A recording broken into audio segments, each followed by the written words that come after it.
IAS academy ముందుగా ఈరోజు జరిగిన జాతీయ అంతర్జాతీయ ప్రాంతీయ మరియు ముఖ్యమైన విషయాలు ముఖ్యమైన వ్యక్తులు ముఖ్యమైన పుస్తకాల గురించి క్షుణ్ణంగా పరిశీలిద్దాం.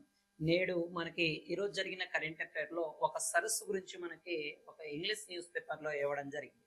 ఏ సరస్సు సార్ అంటే కన్వర్ సరస్సు. సరస్సు పేరు ఏంటి సార్ అంటే కన్వర్ సరస్సు గురించి మనకి పేపర్లో రావడం జరిగింది. ఈ కన్వర్ సరస్సు అనేది ఎక్కడ కలదు సార్ అంటే మనకి బీహార్ రాష్ట్రంలో ఈ కన్వర్ సరస్సు అనేది ఉండడం జరుగుతుంది. మనకి ఇది ఈ బీహార్ రాష్ట్రంలో ఉన్న ఈ కన్వర్ సరస్సు యొక్క ప్రాముఖ్యత ఏంటి అంటే మనకి ఇటీవల వర్షాలు ప్రపంచవ్యాప్తంగా అతి తక్కువగా మనకు వర్షాలు కురవడం అంటే ఋతుపవనాలు చాలా తక్కువగా సంభవించడం అనేది జరిగింది. ఎందుకంటే మనకి ప్రపంచవ్యాప్తంగా ఎలినీనో అనేది సంభవించింది. ఓకే, దానిలో భాగంగా ఇది ఏమైంది, ఎండిపోయే స్థాయికి చేరడం జరిగింది ఈ కన్వర్ సరస్సు అనేది అని ప్రకటించడం జరిగింది. ఎండిపోయే స్థాయికి చేరడం జరిగినట్లుగా ప్రకటించారు. అయితే ఈ కన్వర్ సరస్సుకు సంబంధించిన విషయానికి వస్తే మనకి ఇది ఏ రాష్ట్రంలో ఉంది, బీహార్ లోని బెగూసరాయ్ అనే జిల్లాలో ఈ సరస్సు అనేది ఉండడం జరుగుతుంది. అయితే ముఖ్యంగా ఇది మనకి ఈ మూడు నదులు ఉండే ప్రాంతాలలో ఉండడం జరుగుతుంది. ఇది గండక్ నది, గంగా యొక్క ఉపనది ఉంటుంది కదా గండక్. దాని తర్వాత చూసుకుంటే మనకి బియా, గండక్ అండ్ బియా అనే నది అండ్ కరెహే అనే ఈ మూడు నదులు ఉండే ప్రాంతంలో ఈ సరస్సు అనేది ఉండడం జరుగుతుంది. స్థానికంగా ఈ కన్వర్ సరస్సును ఏమని పిలవడం జరుగుతుంది సార్ అంటే కబరాల్త్ అనే పేరుతో కూడా ఈ సరస్సును పిలవడం జరుగుతుంది మనకి ఇది. అయితే బీహార్ రాష్ట్రం నుంచి 1986లో రామ్సార్ సైట్ లో లేదా రామ్సార్ కన్వెన్షన్ లో చేరిన మొట్టమొదటి చిత్తడి నేల ఇది సార్ అంటే మనకి ఈ కన్వర్ సరస్సు అని చెప్పడం జరుగుతుంది. కాబట్టి ఇది మనకి ఎగ్జామ్ పాయింట్ ఆఫ్ వ్యూ లో ఇంపార్టెంట్. అంటే ఇది మనకి రామ్సార్ సైట్ లో భాగంగా బీహార్ రాష్ట్రం నుంచి మొట్టమొదటిగా చేరడం జరిగినదిగా చెప్పడం జరుగుతుంది. మనకి ఏదైతే గండక్, బియా అండ్ కరెహే అనే మూడు నదులు ఉంటాయో ఈ మూడు నదులు సంగమం జరిగే ప్రదేశంలో ఈ నది అనేది మనకి ఈ సరస్సు అనేది ఉండడం జరుగుతుందిగా చెప్పవచ్చు మనకి. దాంతో పాటు ఈ సరస్సు యొక్క ఇంపార్టెంట్ ఏంటంటే ఈ సరస్సు ఒకటి ఆక్స్బౌ సరస్సు. ఏంటి సార్ అంటే ఆక్స్బౌ సరస్సు అంటే ఈ యొక్క ఏదైతే మనకి ఎద్దులు యొక్క పాదాలు ఉంటాయో దాని ఆకారంలో ఉన్న వన్ ఆఫ్ ద సరస్సు ఏది సార్ అంటే ఆక్స్బౌ సరస్సుగా చెప్పడం జరుగుతుంది మనకి ఇది అంటే 1986లో ఇది రక్షిత ప్రాంతంగా ఇచ్చేయడం జరుగుతుంది. ఇక్కడ మనకి పక్షుల సంరక్షణ కూడా ఉండడం జరుగుతుంది. పక్షుల సంరక్షణ ఈ యొక్క బీహార్ నుంచి రామ్సార్ సైట్ లో చేర్చబడిన వన్ ఆఫ్ ద మొదటి సరస్సు ఏంటి సార్ అంటే ఇది. ఇంకా రామ్సార్ సైట్స్ సంబంధించి చూసుకుంటే 1972లో మనకి రామ్సార్ కన్వెన్షన్ అనేది జరగడం జరిగింది. ఓకే, నెక్స్ట్ పేజ్ లో చూద్దాం.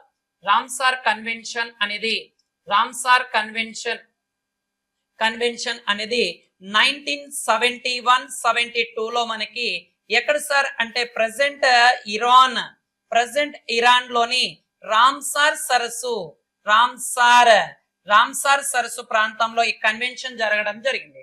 దీంట్లో భాగంగా భారతదేశం నుంచి ఇప్పటి వరకు 2024 వరకు మొత్తం ఎన్ని ప్రదేశాలను గుర్తించడం జరిగింది సార్ అంటే మొత్తం 80 రామ్సార్ సైట్స్ లో లేదా రామ్సార్ ప్రాంతాలను గుర్తించడం జరిగినది మనకి.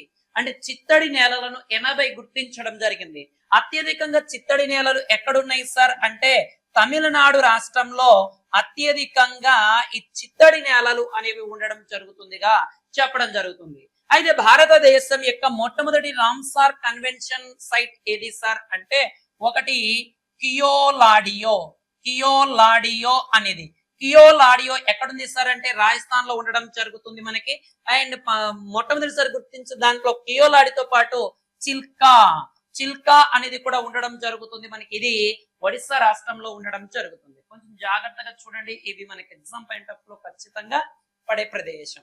ఓకే, నెక్స్ట్ కరెంట్ అఫైర్ విషయానికి వెళ్ళిపోతే తగినంత వర్షపాతం లేకపోవడంతో 2024 మార్చి వరకు అస్సాంలో 40%, పశ్చిమ బెంగాల్లో 23% ఉత్పత్తి అనేది ఉంది అని టీ బోర్డ్ అనేది ప్రకటించడం జరిగింది.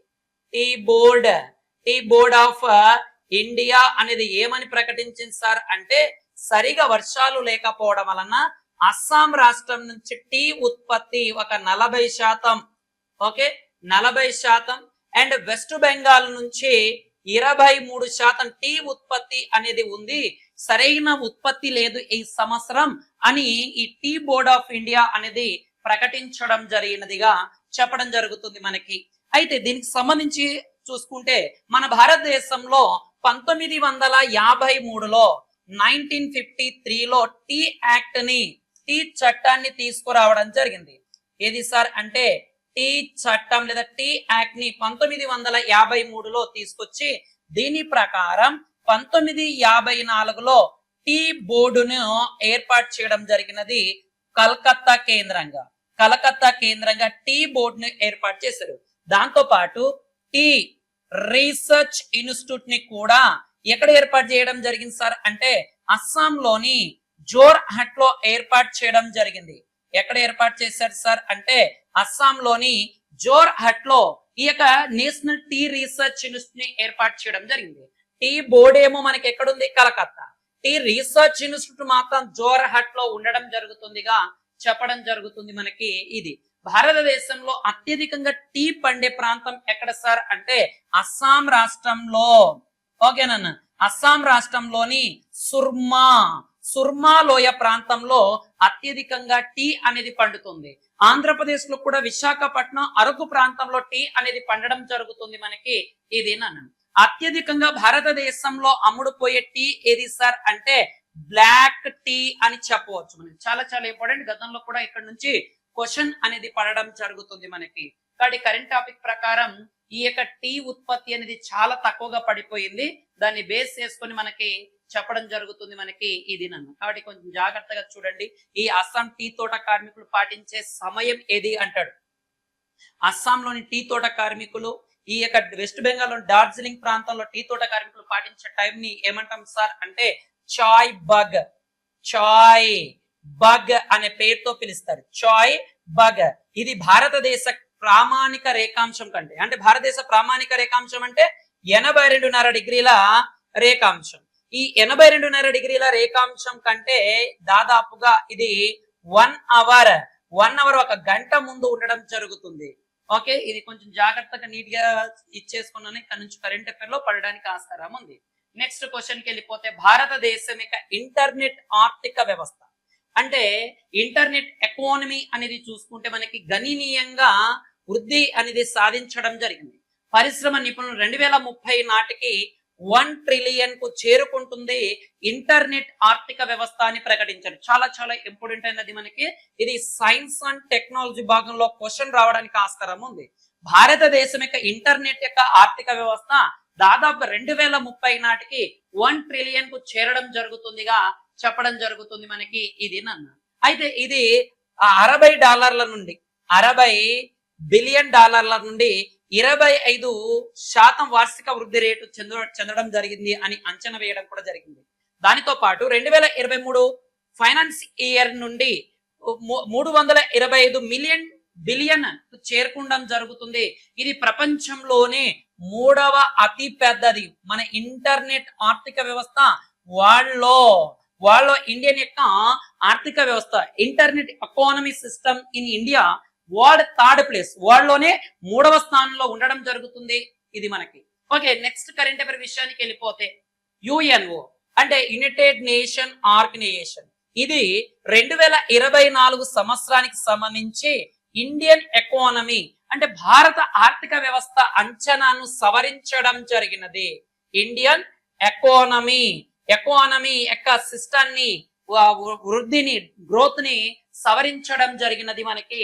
ఇది నన్న 2024లో భారత ఆర్థిక వ్యవస్థ యొక్క వృద్ధి 6.9%, అంటే దాదాపుగా 7% ఉండబోతుంది అని యుఎన్ఓ యొక్క అంచనాల్లో పేర్కొనడం జరిగింది. అదే 2025లో భాగంగా ఈ యొక్క యుఎన్ఓ ప్రకటించింది భారతదేశ ఆర్థిక వృద్ధి అనేది 6.5%గా ఉండబోతుందని కూడా ప్రకటించడం జరిగింది. ఈ రెండు కూడా జాగ్రత్త. ఇటీవల మనకి ఇది ఎకానమీ కరెంట్ అఫైర్ లో భాగంగా రావడానికి ఆస్కారం ఉంది. డైరెక్ట్ క్వశ్చన్ ఏమని పడుతుంది సార్ అంటే భారతదేశం యొక్క ఆర్థిక వృద్ధి అంచనాలను ఇటీవల యుఎన్ఓ ఎంతకు సవరించడం జరిగినదిగా క్వశ్చన్ పడడం జరుగుతుంది. ఇది దీన్ని కరెంట్ ఎకానమీ అంటాం. 2024లో అయితే 6.9%, అంటే దాదాపుగా మనకి 7%. అదే 2025 నాటికి 6.5% వృద్ధి అనేది సాధించవచ్చు అనేది కూడా ప్రకటించడం జరిగింది. దాని తర్వాత నెక్స్ట్ కరెంట్ అఫైర్ విషయానికి వెళ్ళిపోతే భారత వైమానిక దళానికి తేజస్ ఫైటర్ జెట్ అనేది అందించడం జరుగుతుంది. దీన్ని హిందుస్థాన్ ఏరోనాటిక్ లిమిటెడ్, ఏదైతే హిందుస్థాన్ ఏరోనాటిక్ లిమిటెడ్ ఉందో తన మొదటి తేలికపాటి లైట్ ఎయిర్ క్రాఫ్ట్ అనేది తేజస్ MK-A1. దీన్ని మనం ఏమంటాం సార్ అంటే తేజస్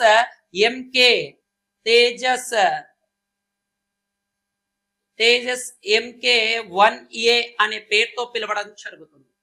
ఓకే, దీనిని జూలై నాటికి దీనికి ఇది వాయుసేనకి అప్పజెప్పడం జరుగుతుంది. దీని యొక్క ట్రయల్స్ కూడా పూర్తిగా పూర్తవడం జరుగుతుంది అని ఈ హిందుస్థాన్ ఏరోనాటిక్ లిమిటెడ్ ప్రకటించింది. మనకి సైన్స్ అండ్ టెక్నాలజీ భాగంలో క్వశ్చన్ పడడానికి ఆస్కారం ఉంది, చూడండి. ఓకే, నెక్స్ట్ కరెంట్ అఫైర్ విషయానికి వెళ్ళిపోతే ఓకే దీనికి సంబంధించి మనకి అవసరం లేదన్న. ఇది నెక్స్ట్ కరెంట్ అఫైర్కి వెళ్ళిపోదాం. నగాప్స్ డే అనేది మనకి 76వ జ్ఞాపకార్థం సోషల్ మీడియాలో నష్టం, స్థానభ్రంశం, స్థితిస్థాపక సంబంధించి నక్బావ్ డే అనే దాన్ని ప్రకటించడం జరిగింది. ఈ నక్బా అంటే ఏమిటి సార్ అంటే అరబిక్ భాషలో విపత్తు.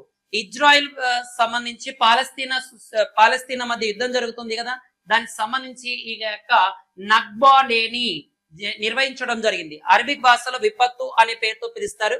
మే 14, 1948లో ఇజ్రాయెల్ స్వాతంత్రం ప్రకటించిన మరుసటి రోజు ఈ నక్బా డేని పాటించడం జరిగినది. అంటే ఇజ్రాయెల్ స్వాతంత్రం ప్రకటించిన తర్వాత రోజునే ఈ నక్బా డేని ప్రకటించడం జరిగింది. ఈ పాలస్తీనాలకు నక్బా అనేది జాతి ప్రక్షాళన, బలవంతంగా స్థానభ్రంశం చేయడం మరియు వారి భూమిని తొలగించే ప్రక్రియ అని మనకి తెలియడం జరుగుతుంది. అంటే పాలస్తీనా వాళ్ళు పాటించే దాన్ని ఏమంటాం సార్ అంటే నక్బా డే. అంటే ఇజ్రాయెల్ స్వాతంత్రం పొందిన తర్వాత నెక్స్ట్ రోజు ప్రకటించడం జరిగింది. ఇది కూడా కొంచెం గుర్తుపెట్టుకోండి, ఎందుకంటే ఈ యొక్క రెండు దేశాల మధ్య యుద్ధాలు జరుగుతుంది కదా, దాన్ని బేస్ చేసుకుని అడగడానికి ఛాన్సెస్ ఉంది. ఓకే, నెక్స్ట్ కరెంట్ అఫైర్ విషయానికి వెళ్ళిపోతే మనకి భారత్ మరియు జింబాబ్వే మధ్య ఒక అగ్రిమెంట్ అనేది జరిగింది నాన్న. ఏ రెండు దేశాల మధ్య సార్ అంటే భారత్ మరియు జింబాబ్వే. ఏది సార్ అంటే జింబాబ్వే మధ్య ట్రేడింగ్ విషయంలో మనకి చూసుకుంటే ట్రేడ్ కమిటీ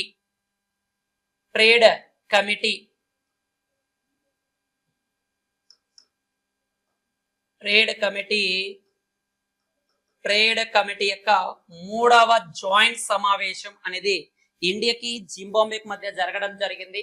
అంటే ఈ యొక్క వ్యాపార సంబంధాలకు సంబంధించి బిజినెస్ అనేది జరగడం జరిగింది మనకి ఇది నన్న. అయితే జింబాబ్వే విషయానికి వెళ్ళిపోతే మనకి జింబాబ్వే అనేది చూసుకుంటే మనకి ఏ రెండు నదుల మధ్య సార్ అంటే లింపోపో అండ్ జాంబేజ్ నదుల మధ్య అనేది ఉండడం జరుగుతుంది. ఏ రెండు నదులు సార్ అంటే లింపోపో మరియు జాంబేజ్ అనే రెండు నదుల మధ్య ఈ జింబాబ్వే అనేది ఉండడం జరుగుతుంది మనకి. ఈ జింబాబ్వే అనేది ఒక పరివేష్టిత దేశంగా చెప్పడం జరుగుతుంది. మనకి జీకే పాయింట్ ఆఫ్ లో రావడానికి ఆస్కారం ఉంది. ఈ యొక్క జింబాబ్వే దేశంలో అత్యంత ఎత్తైన శిఖరం ఏది సార్ అంటే మౌంట్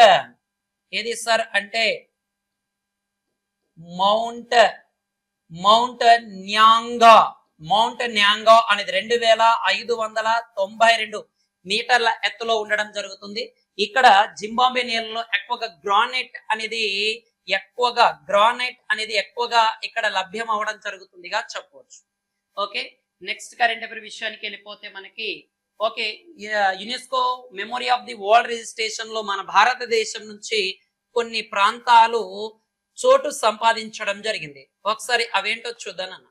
అవేంటో మనము నీట్గా చూద్దాం. భారతదేశం నుంచి ఏ దాంట్లో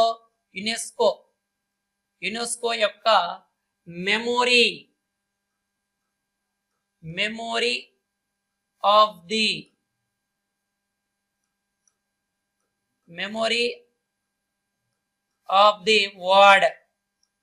వర్డ్ లో భాగంగా memory of the world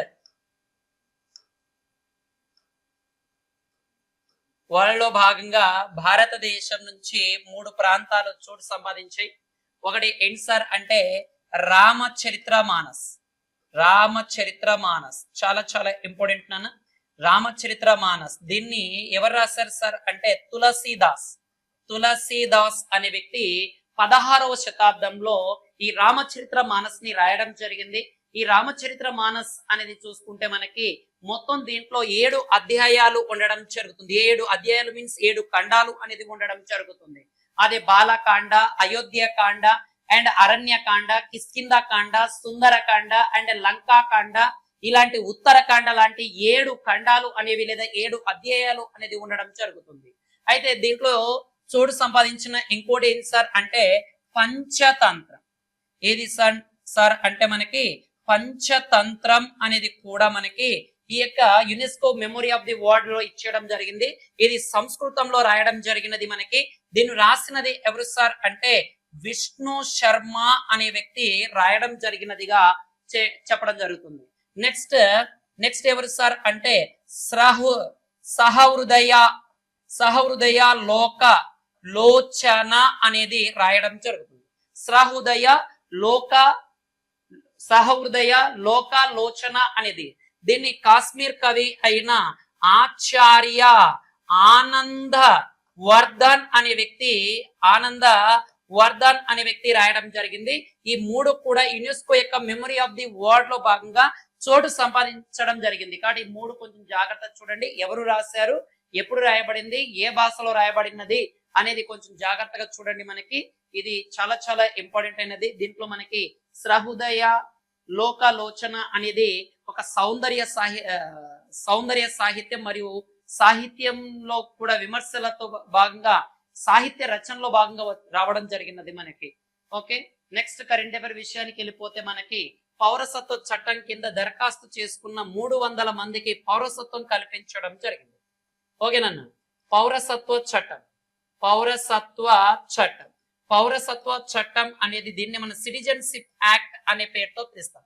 2019 act ప్రకారం దరఖాస్తు చేసుకున్న 300 మందికి ఓకేనన్నా 300 మందికి పౌరసత్వాన్ని ఇచ్చాము అని కేంద్ర ప్రభుత్వం ఒక గెజిట్ ని రిలీజ్ చేయడం జరుగుతుంది మనకి.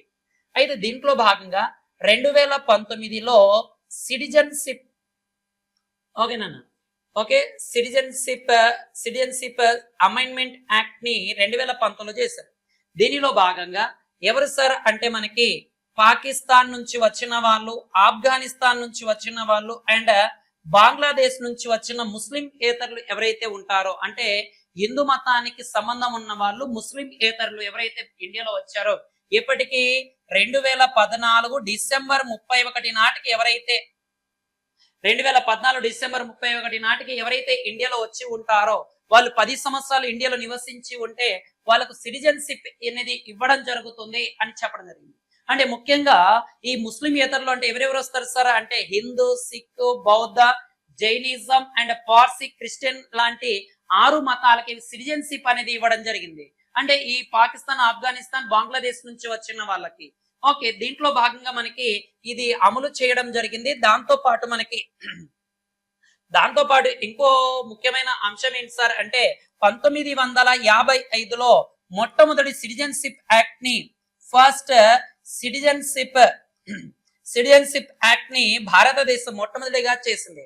భారత రాజ్యాంగంలో రెండవ భాగంలో ఆర్టికల్ 5 నుంచి 11వ ఆర్టికల్ వరకు మనకి ఇండియన్ సిటిజన్షిప్ గురించి నీట్గా పొందబరచడం జరుగుతుంది.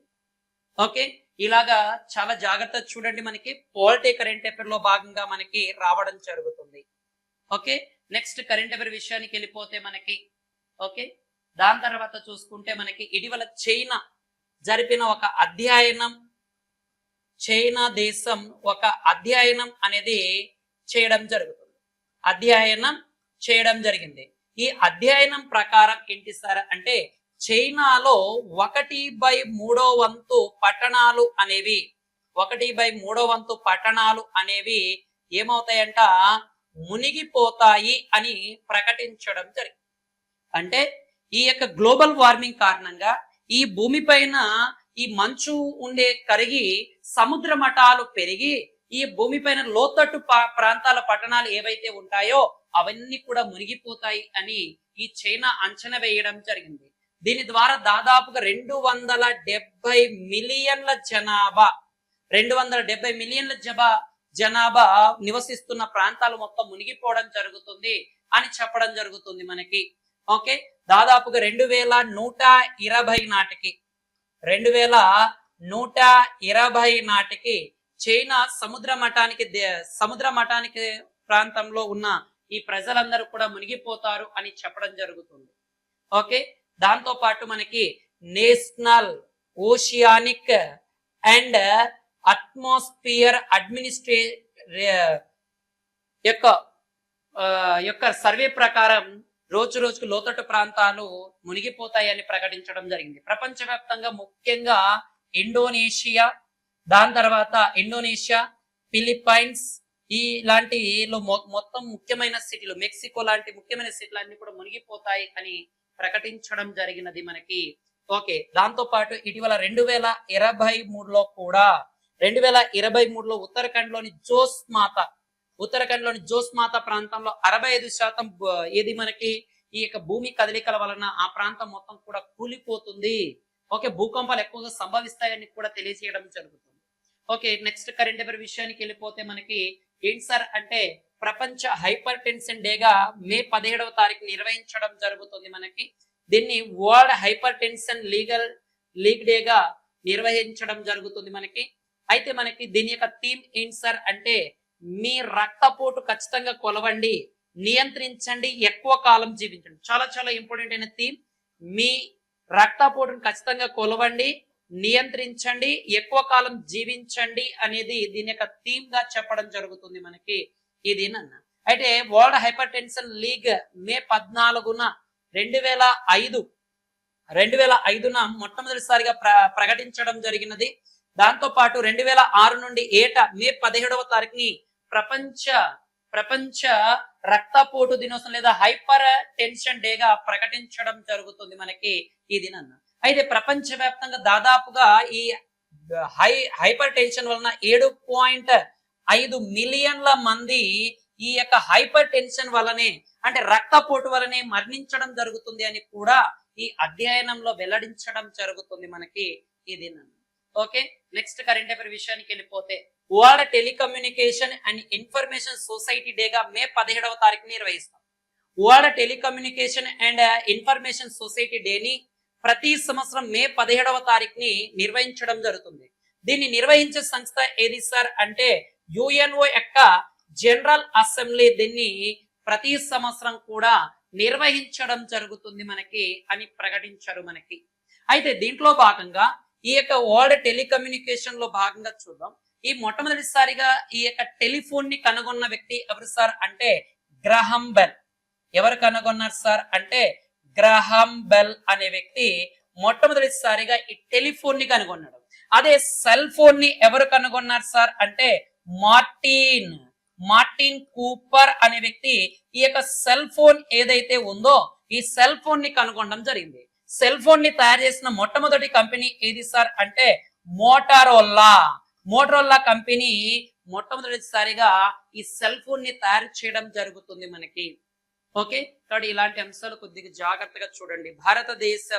భారతదేశం ప్రభుత్వ ఆధీనంలో నడుస్తున్న ఒక టెలిఫోన్ లేదా ఈ యొక్క టెలికమ్యూనికేషన్ లేదా టెలిఫోన్ కంపెనీ ఏది సార్ అంటే బిఎస్ఎన్ఎల్, భారత్ సంచార్ నిగమ్ లిమిటెడ్ అంటాం. ఇది నష్టాలు వస్తున్నప్పటికీ ఇండియన్ గవర్నమెంట్ భారత ప్రభుత్వం ఈ బిఎస్ఎన్ఎల్ ని నడుపుతూనే రావడం జరుగుతుంది. ఇది ఎందుకు నష్టాల్లో ఉంది సార్ అంటే ప్రజెంట్ ఉన్న పోటీ ప్రపంచంలో దాన్ని ప్రజెంట్ ప్రైవేట్ కంపెనీ ధీటుగా తట్టుకునేలాగా దీనిలో కొన్ని సవరణలు మార్పులు చేయాలి. ఇంకా అలాగే ఉండడం వలన ఇది నష్టాల పాలవడం జరుగుతుంది. దాని తర్వాత నెక్స్ట్ చూసుకుంటే మనకి కాంగ్రెస్ సీనియర్ నేత అండ్ గుజరాత్ యొక్క మాజీ గవర్నర్ అయిన ఎవరు సార్ అంటే కమలా బెనీవాల్ మరణించడం జరిగింది. ఎవరు సార్ అంటే కమలా బెనీవాల్. కమలా బెనీవాల్ గుజరాత్ గవర్నర్ గా పనిచేయడం జరుగుతుంది. ఒక మహిళనన్న గుజరాత్ గవర్నర్ గా పనిచేయడం జరుగుతుంది. దానితో పాటు ఈశాన్య రాష్ట్రానికి తొలి మహిళ, ఈశాన్య రాష్ట్రాలలో అన్నిట్లో మొట్టమొదటి తొలి మహిళా గవర్నర్ ఎవరు సార్ అంటే కమలా బెనీవాల్. ఈమె చూసుకుంటే మనకి ఏ రాష్ట్రాలకి త్రిపుర మరియు మిజోరం రాష్ట్రాలకు గవర్నర్ గా కూడా పనిచేయడం జరిగినది. మిజోరం రాష్ట్రాల గవర్నర్ గా కూడా పనిచేయడం జరిగింది కమలా బెనీవాల్. ఈ యొక్క 3 రాష్ట్రాలకి గవర్నర్ గా పనిచేయడం జరిగింది. ఓకే, దాంతో పాటు ఈ ఈశాన్య రాష్ట్రాల మొదటి మహిళా గవర్నర్ ఏమంటే కమలా బెనీవాల్. అండ్ దాంతో పాటు ఈమె quit India moment, quit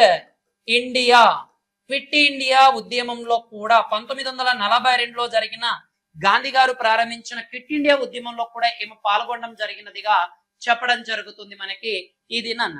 Rajasthan రాష్ట్రానికి మొదటి మహిళా మంత్రి కూడా పనిచేయడం జరిగింది. అంటే రాజస్థాన్ రాష్ట్ర ప్రభుత్వంలో మొదటి మహిళా మంత్రి ఎవరు సార్ అంటే రాజస్థాన్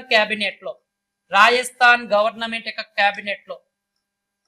రాజస్థాన్ ప్రభుత్వం యొక్క క్యాబినెట్ లో మొదటి మహిళ మంత్రిగా పనిచేసినది కూడా ఈమెని. దాంతో పాటు ఈమె 7 సార్లు ఎమ్మెల్యేగా కూడా గెలవడం జరిగినదిగా చెప్పడం జరుగుతుంది. కాబట్టి కమలా బెనీవాల్ అనేది గుజరాత్ అండ్ త్రిపుర అండ్ మిజోరం రాష్ట్ర గవర్నర్ గా పనిచేసింది. అండ్ క్విట్ ఇండియా మూవ్మెంట్ లో భాగంగా ఈమె 15 సంవత్సరాల ఏజ్ లోనే క్విట్ ఇండియా ఉద్యమంలో పాల్గొనడము. అండ్ రాజస్థాన్ కేబినెట్ లో మహిళా మంత్రిగా కూడా ఈమె పనిచేయడం జరిగినది. మొదటి మహిళా మంత్రి, 7 సార్లు ఎమ్మెల్యేగా కూడా గెలవడం జరిగింది ఈమె. ఓకే, నెక్స్ట్ కరెంట్ అఫైర్ విషయానికి వెళ్ళిపోతే మనకి సింగపూర్ ప్రధానమంత్రిగా కొత్తగా ఒక వ్యక్తి ఎన్నిక అవ్వడం జరిగింది. సింగపూర్ ప్రధానమంత్రిగా లారెన్స్ వాంగ్. ఎవరు సార్ అంటే లారెన్స్ వాంగ్ అనే వ్యక్తి ప్రధానమంత్రిగా ఎన్నిక కావడం జరిగింది. ప్రజెంట్ మనకి ఈ యొక్క సింగపూర్ అధ్యక్షుడుగా ఎవరు ఉన్నారు సార్ అంటే మనకి ధర్మన్ షణ్ముగ రత్నం అనే వ్యక్తి ప్రజెంట్ ఉండడం జరుగుతుంది. ప్రధానమంత్రి సింగపూర్ ప్రధానమంత్రిగా కొత్తగా ప్రమాణ స్వీకారం ఎవరు చేశారంటే లారెన్స్ వాంగ్, అధ్యక్షుడు ధర్మన్ షణ్ముగం అనే వ్యక్తి ఉండడం జరుగుతుంది మనకి ఈ దినం. అయితే ఈ ప్రధానమంత్రిగా 4వ ప్రధానమంత్రి చెప్పవచ్చు లారెన్స్ వాంగ్. ఓకే, దాని తర్వాత నెక్స్ట్ 2023లో ప్రపంచవ్యాప్తంగా అత్యధికంగా ఇంటర్నెట్ 2023లో వరల్డ్ వైడ్ గా ప్రపంచవ్యాప్తంగా అత్యధిక సంఖ్య ఇంటర్నెట్ షట్ డౌన్లు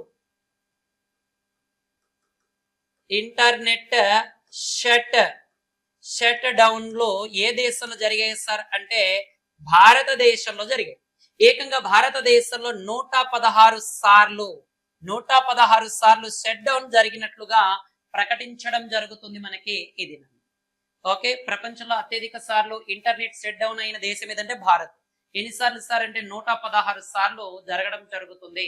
ఓకే, భారతదేశ వ్యాప్తంగా దాదాపుగా మనకి భారతదేశ వ్యాప్తంగా దాదాపు ఒక 18 నుంచి 20 రాష్ట్రాలు, కేంద్రపాలిత ప్రాంతాల్లో ఈ షట్ డౌన్ అనేది ఎక్కువగా జరిగింది అని చెప్పడం జరుగుతుంది మనకి ఈ దినం.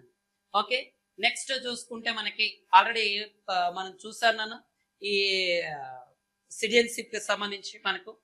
ఓకే, దాని తర్వాత ఎన్టీపీసీ తాల్చేర్ బాలికల విద్య అభివృద్ధి కోసం బాలికల సాధికార మిషన్ ని ప్రారంభించారు. చాలా చాలా ఇంపార్టెంట్ నాన్న, బాలికల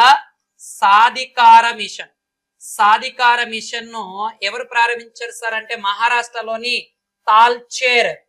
తాల్చేర్ అనే NTPC national thermal power corporation దీన్ని ప్రారంభించడం జరుగుతుంది మనకి. ఈ